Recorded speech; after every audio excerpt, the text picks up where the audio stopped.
बिस्मिल्लाहिर्रहमानिर्रहीम। दोस्तों, मैं हूं एस नदीम शाह, आपका एक्सेल ट्रेनर, और आज मैं आपके लिए हाज़िर हुआ हूं 3 एक्सेल के बहुत इंपॉर्टेंट फंक्शंस लेकर, जिनका नाम है count if, some if and average if. दोस्तों, आप देख सकते हैं हमारे पास एक छोटी सी डेटाबेस है जिसमें doctor name, patient name, gender, day of visit, timing, age and fee मौजूद है। ये डेटाबेस बहुत छोटा सा है। फ़र्ज़ कीजिए कि ये वीकली डेटाबेस है, किसी हॉस्पिटल का वीकली डेटाबेस है। ये बहुत बड़ा डेटाबेस भी हो सकता है, हज़ारों रिकॉर्ड्स का भी डेटाबेस हो सकता है। लेकिन फ़िलहाल छोटे डेटाबेसिस पे अगर आप काम करना सीख जाएंगे तो बड़े डेटा पे काम करना कोई मुश्किल नहीं होता। डेटाबेस का मतलब होता है कलेक्शन ऑफ इंफॉर्मेशन। तो दोस्तों, वीडियो शुरू करने से पहले हमें सब्सक्राइब करना, लाइक करना, कमेंट्स करना ना भूलिए, और हमारी वीडियो को शेयर भी कर दिया कीजिए ताकि हमें हौसला अफजाई मिलती रहे और आपको अच्छी अच्छी वीडियोस मिलती रहें। ठीक है, तो चलिए वीडियो शुरू करते हैं, आखिर तक देखिएगा। सबसे पहला फंक्शन है काउंट इफ़। याद रखिए, ये काउंट इफ़, सम इफ़ और average if function data analysis में बहुत इंपॉर्टेंट है। डाटा को एनालाइज करना, एनालिसिस करना। देखिए, पहला एनालिसिस हम क्या करना चाहते हैं कि हमारे पास 4 डॉक्टर्स हैं इस डाटाबेस में, 4 ही डॉक्टर रिपीट हो रहे हैं। Doctor Nadeem, doctor Arshad, doctor Raza, doctor Zubair. हमारा हॉस्पिटल या हमारी जो कंपनी है वो चेक करना चाहती है कि इस वीक में डॉक्टर नदीम कितनी मरतबा हॉस्पिटल आए, डॉक्टर अरशद के कितने विज़िट्स हुए, डॉक्टर रज़ा के और ज़ुबैर के कितने विज़िट्स हैं। फार्मूला क्या है? Count if. टाइप किया और उसके बाद हमने ब्रैकेट, टैप करने से ब्रैकेट भी आपके पास खुद ही आ जाता है, टाइप करने की ज़रूरत नहीं है। ठीक है, काउंट इफ़ लिखने के बाद पहली चीज़ एक्सेल आपसे पूछेगा रेंज। रेंज का मतलब है कि ये जो नदीम, अरशद या रज़ा हैं ये किस कॉलम में है, वो रेंज दीजिए। ये रेंज दे दी। ठीक है। अब कुछ लोग करते क्या है कि आगे क्राइटेरिया डायरेक्ट कॉमा डाल के डालेंगे। नहीं, पहले F4 करने की आदत आज से ही डालिए। जब भी आप किसी डाटाबेस में काम करेंगे डाटा एनालिसिस के लिए और आपका लिंक बनेगा किसी डाटाबेस से, फार्मूला कहीं और लिखा जाएगा, तो जो आप डाटाबेस में कॉलम सेलेक्ट करेंगे उसे फ्रीज़ करना ना भूलें। F4 दबा दें, देखें ये फ्रीज़ हो गया। ये डॉलर साइन करेंसी के लिए नहीं है, फ्रीज़ करने के लिए ज़रूरी है। यहाँ पे आज से ही आदत डाल लीजिए, क्योंकि ये डेटाबेस अलग है, आप कैलकुलेशन इसके अलग से कर रहे हैं। हो सकता है कैलकुलेशन आप दूसरी शीट पे कर रहे हो। फ्रीज़ करना ज़रूरी है, क्योंकि फार्मूला नीचे कॉपी किया जाएगा तो इसकी जो रेंज है वो चेंज ना होने पाए। ठीक है, तो कभी इस पर डिटेल में बात करेंगे कि कैसे रेंज चेंज होती है, लेकिन अभी फ़िलहाल आप इस रेंज को देने के बाद F4 प्रेस करना ना भूलिए। एक मरतबा F4 कॉमा लगाया, इसके बाद हमने यहाँ नदीम पे क्लिक किया। ये देखिए 10 टाइम्स। इसके बाद कॉपी कर दीजिए। डॉक्टर नदीम के 10 विज़िट हैं, डॉक्टर अरशद के 5 हैं, रज़ा के 3 हैं और डॉक्टर ज़ुबैर के 2 विज़िट हैं। पहला एनालिसिस हो गया हमारा डॉक्टर का। दूसरा एनालिसिस है हमारा जेंडर के लिए। ठीक है, काउंट इफ लगाएंगे जेंडर के लिए कि मेल फीमेल जो आपके पास आए वो कितने थे। आपकी कंपनी या हॉस्पिटल चेक करना चाहता है कि आपके पास कितने मेल्स आए इस वीक में, कितने फीमेल्स आए। काउंट का काम ही है कि वो काउंट कर रहा होता है। ये फ्रीक्वेंसी, अगर आप स्टैटिस्टिक्स पढ़ते हैं, आपका सब्जेक्ट स्टैट्स है, तो फ्रीक्वेंसी का पता होता है बच्चों को कि फ्रीक्वेंसी क्या होती है। फ्रीक्वेंसी ये होती है कि काउंट करके बताएं कौन सी चीज़ कितनी मरतबा रिपीट हो रही है। ठीक है, तो काउंट इफ लिखा आपने। अब हमारी जो अब रेंज है वो डॉक्टर नेम की नहीं है, क्योंकि मेल फीमेल को हमने काउंट करना है, तो रेंज का कॉलम भी जो होगा आपका वो आपका मेल फीमेल का होगा। F4 करना ना भूलें, एक मरतबा F4 कॉमा, इसके बाद F पे क्लिक किया और ये देखिए 9 टाइम्स फीमेल्स का विजिट है, कॉपी कीजिए, 11 टाइम्स मेल का विजिट। चलिए अब हम डेज़ को देखते हैं कि फ्राइडे में कितने हमारे पास पेशेंट्स आए, थर्सडे में कितने आए, ट्यूसडे में वगैरह वगैरह, is equals to count if. ठीक है जी, काउंट इफ कर दिया। इसके बाद हमारी अब जो रेंज है वो डेज़ की है, तो हमने डेज़ को सिलेक्ट किया कॉलम को। F4 करना ना भूलें, F4 कीजिए कॉमा, उसके बाद पहला डे हमारे पास फ्राइडे है, इस पर क्लिक कीजिए। देखें 6 विजिट, यानी फ्राइडे को जो हमारे पास लोगों के विजिट्स है वो 6 लोग हैं। ठीक है, थर्सडे को 2 लोगों ने विज़िट किया, ट्यूसडे को 3 लोगों ने, मंडे को 5 और सैटरडे को 2 लोगों ने, वेडनेसडे को 2 लोगों ने विज़िट किया। ये देखिए डाटा एनालिसिस हो रहा है, आपकी कंपनी चाहती है कि एनालिसिस किए जाएं। ठीक है जी, इसके बाद काउंट इफ हम करेंगे कि इवनिंग में कितने लोग आए, मॉर्निंग में कितने लोग आए और आफ्टरनून में। यहाँ भी काउंट इफ लगाइए। काउंट इफ किया आपने, रेंज क्या होगी इस मरतबा, टाइमिंग के कॉलम की रेंज होगी। ठीक है, रेंज दे दी आपने। F4 करना ना भूलें, एक मरतबा F4 कॉमा, इसके बाद इवनिंग, क्योंकि पहला क्राइटेरिया है आपका, एंटर कर दीजिए। देखिए इसमें 2 चीज़ें चल रही थी, दोबारा से देखिए।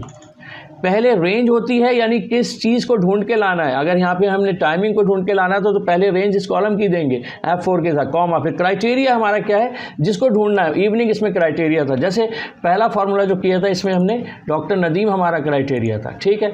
इसके बाद हमने मेल फीमेल हमारा क्राइटेरिया था, फिर हमारा फ्राइडे थर्सडे ट्यूसडे क्राइटेरिया था, फिर इवनिंग मॉर्निंग आफ्टरनून हमारा क्राइटेरिया था। तो आफ्टरनून में देखिए आपके पास एक ही पेशेंट आया है, मॉर्निंग में 12 हैं, इसका मतलब है मॉर्निंग में ज़्यादा लोग आते हैं आपके हॉस्पिटल में, इवनिंग में 7 लोग आते हैं, इसका मतलब है मॉर्निंग में ज़्यादा लोग आ रहे हैं और आफ्टरनून में बहुत कम लोग विजिट कर रहे हैं। ये एनालिसिस आपका काउंट के मुताबिक हो गया। और यहाँ पे देखिए फ्राइडे में सबसे ज़्यादा लोग आए आपके पास और सबसे कम लोग थर्सडे को भी कम है, सैटरडे और वेडनेसडे को भी कम है, और सेकंड नंबर पे मंडे को लोग आपके पास ज़्यादा आए हैं, ठीक है। और मेल फीमेल में आप देखें तो मेल ज़्यादा आपके पास विजिट कर रहे हैं, इसके मतलब है मेल ज़्यादा बीमार होते हैं। एनालिसिस जैसी यही एनालिसिस कह रहा है कि मेल ज़्यादा बीमार आ रहे हैं, फीमेल का मतलब कम बीमार होती हैं। चलें आगे देखिए तो डॉक्टर नदीम के विजिट ज़्यादा हैं, इसके मतलब है डॉक्टर नदीम आपके हॉस्पिटल को ज़्यादा कमा के दे रहे हैं। एनालिसिस का मतलब यही होता है, कंपनी चेक करती है कि क्या सेल हो रही है, कहाँ हो रही है, कौन ज़्यादा कर रहा है, कौन कम कर रहा है, कौन सी प्रोडक्ट ज़्यादा सेल हो रही है, कौन सी कम हो रही है, ये एनालिसिस होते हैं, ठीक है जी। अब आप आ जाइए सम इफ पर। सम इफ फंक्शन क्योंकि नाम से जाहिर है कि सम भी करेगा, काउंट सिर्फ काउंट करता, तो सम के लिए आप क्या करेंगे, सम इफ टैब दबाएंगे। सम इफ में भी वही चीज़ है कि रेंज क्या है, क्योंकि इसमें भी डॉक्टर नदीम, अरशद, रज़ा, ज़ुबैर मौजूद हैं, तो रेंज वही होगी जो पहले हमने काउंट इफ में ली थी, ठीक है। ओके, यहाँ F4 करना ना भूलें, कॉमा। इसके बाद फिर वो पूछ रहा है कि क्राइटेरिया क्या है। रेंज क्योंकि हमने डॉक्टर के कॉलम की दी थी डॉक्टर्स के, तो क्राइटेरिया फिर नदीम, क्योंकि नदीम ऊपर लिखा है सबसे पहला है तो क्राइटेरिया पहला वाला लेंगे, बीच में अरशद या रज़ा को अभी आप नहीं लेंगे। नदीम को आप जब सेलेक्ट करेंगे, कॉपी करेंगे, बाकी खुद ही एनालिसिस हो जाएंगे। अच्छा, डॉक्टर नदीम को आपने क्राइटेरिया में ले लिया, इसे फ्रीज करने की ज़रूरत नहीं है, लेकिन सम इफ में एक एक्स्ट्रा रेंज भी देनी होगी क्योंकि आपने सम भी कराना है, तो वो एक्स्ट्रा रेंज फ़ी की ले लेंगे हम कि डॉक्टर नदीम की सम करें कितनी फ़ी आई। डॉक्टर नदीम कैलकुलेट हो जाएंगे तो अरशद, रज़ा, ज़ुबैर खुद ही हो जाएंगे कॉपी करने से, ठीक है। ये एंटर किया तो पता चला कि जी डॉक्टर नदीम की इस वीक जो आपने फ़ी हमारे पास हॉस्पिटल में आई है 45,100, ठीक है।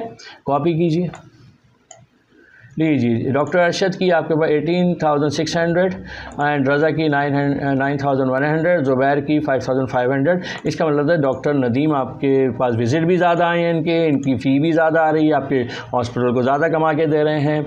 सेकंड नंबर पे डॉक्टर अरशद कमा के दे रहे हैं आपको, थर्ड नंबर पे डॉक्टर रज़ा कमा के दे रहे हैं, और फोर्थ नंबर पे डॉक्टर ज़ुबैर।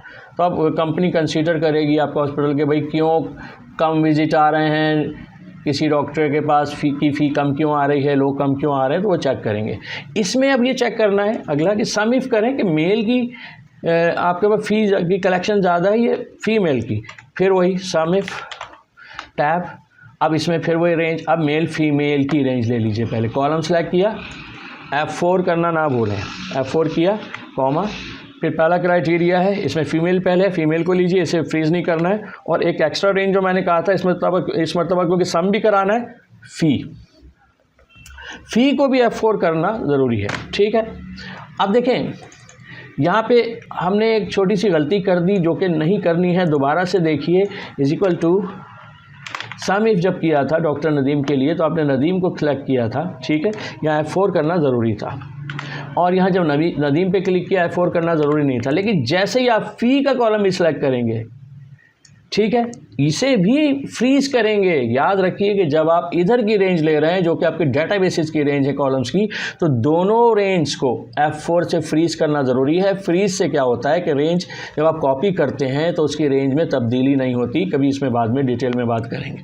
तो अब दो रेंज हैं आपके पास, एक तो डॉक्टर नेम की और दूसरी फ़ी की, दोनों को फ्रीज करेंगे। लेकिन जब आप यहाँ क्राइटेरिया पे नदीम पे आएंगे, जो बीच में L3 आ रहा है इसे फ्रीज नहीं करेंगे, ठीक है जी।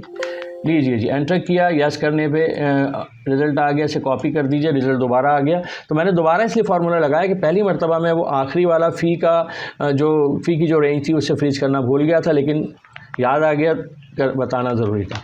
सम इफ़ करेंगे मेल फीमेल के लिए। पहली जेंडर हमारे पास सबसे पहला जो आपके पास रेंज है ये है, F4 करना ना भूलें, कॉमा, और फीमेल पहला है, इसे क्लिक कीजिए, इसे फ्रीज़ नहीं करेंगे कॉमा, लेकिन क्योंकि फ़ी को सम कराना है तो फ़ी को सिलेक्ट करेंगे, यहाँ पर भी F4 करना ना भूलें, एंटर। ये लीजिए, कॉपी कीजिए, पता चला जी आपके पास मेल की जो फ़ी है 58,500 है, फीमेल की 25,700 है। इसके मतलब है मेल फीमेल से आप लोग ज़्यादा कमा रहे हैं। ठीक है जी, अब सम करते हैं डेज़ के मुताबिक।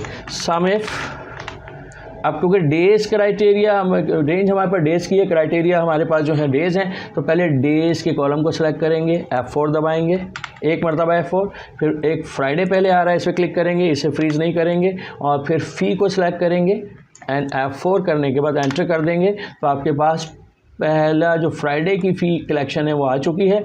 और इसके बाद देखिए आपके पास फ्राइडे को सबसे ज़्यादा फ़ी आई है, और सेकंड नंबर पे मंडे को आई है, और थर्ड नंबर पे ये ट्यूसडे है। बहरहाल अब देख लीजिएगा, और सबसे कम वैसे वेडनेसडे को 7,000 आई है, ताकि आप एनालिसिस करें कि वेडनेसडे को लोग क्यों कम आते हैं।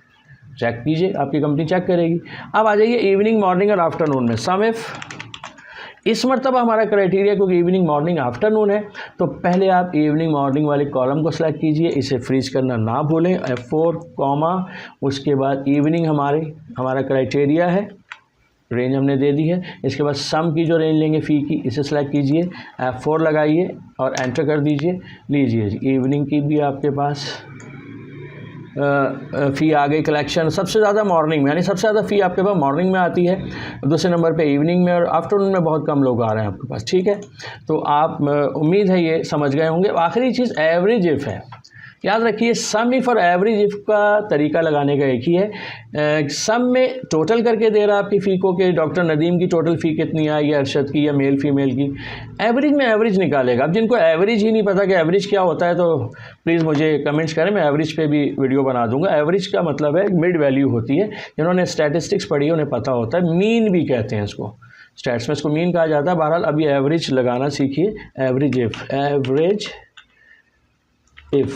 एवरेज इफ लिखा, वही तरीका है कि नदीम, अरशद, रज़ा, ज़ुबैर हैं, तो पहले इनके कॉलम को सिलेक्ट कीजिए, F4 करना ना भूलें, कॉमा, उसके बाद पहला क्राइटेरिया नदीम है, इसे फ्रीज़ ना करें, F4 ना करें, कॉमा, और क्योंकि एवरेज निकालनी है तो एवरेज में भी आपको फ़ी की रेंज देनी पड़ेगी F4 के साथ, एंटर कर दीजिए। ये लीजिए, एवरेज फ़ी यानी औसतन फ़ी किस डॉक्टर की कितनी है। सबसे ज़्यादा अच्छी औसत ज़ुबैर की आई है, हालांकि फ़ी ज़्यादा डॉक्टर नदीम की कलेक्ट हुई आपके पास, लेकिन एवरेज डॉक्टर ज़ुबैर की है। कोई बात नहीं, इस पर बात करेंगे कि एवरेज अच्छी होने से किसी की परफॉर्मेंस अच्छी होती है, इस पर बाद में बात करेंगे। फ़िलहाल डॉक्टर ज़ुबैर की एवरेज अच्छी है, कोई बात नहीं। उनकी सेल ही 2 हैं, तो उनकी एवरेज अच्छी होने से कोई फ़र्क नहीं पड़ता, क्योंकि उन्होंने सेल या जो फ़ी कलेक्शन है उनकी वो 2 ही मरतबा हुई है, तो एवरेज अच्छी हो भी सकती है। ठीक है, आगे चलते हैं। अब मेल फीमेल के लिए एवरेज इफ़ लिख के दोबारा से लिखते हैं, एवरेज इफ़। उसके बाद रेंज हमारी क्या है, मेल फीमेल सेलेक्ट करेंगे, कॉलम में F4 करेंगे, फ्रीज़ करना ना भूलिए, कॉमा, इसके बाद फीमेल पे क्लिक किया, फ्रीज़ ना करें, फिर फ़ी को सिलेक्ट कीजिए, फ़ी का कॉलम, ठीक है, F4 करना ना भूलें, एंटर कीजिए।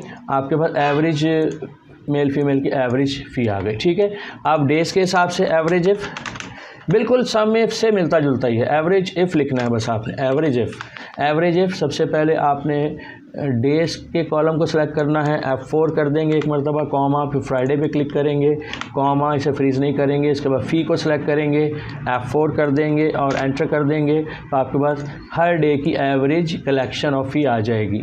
इसके बाद इवनिंग, मॉर्निंग वगैरह, तो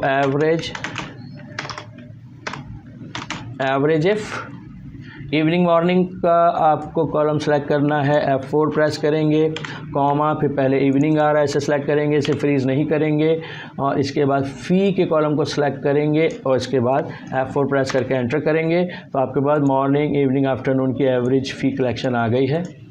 लीजिए, ये डाटा एनालिसिस हो गए हैं। अपनी कंपनी के जो मालिक हैं या आपके जो HR के डायरेक्टर हैं या जो भी आपके ऑफिसर मैनेजर हैं, उनको आप ये प्रिंट आउट निकाल के दे दें, उन्हें समझ में आ जाएगा इस वीक में आपके डॉक्टर्स ने क्या परफॉर्मेंस दी है, किसकी अच्छी थी, किसकी बुरी थी, सब समझ में आ जाएगा।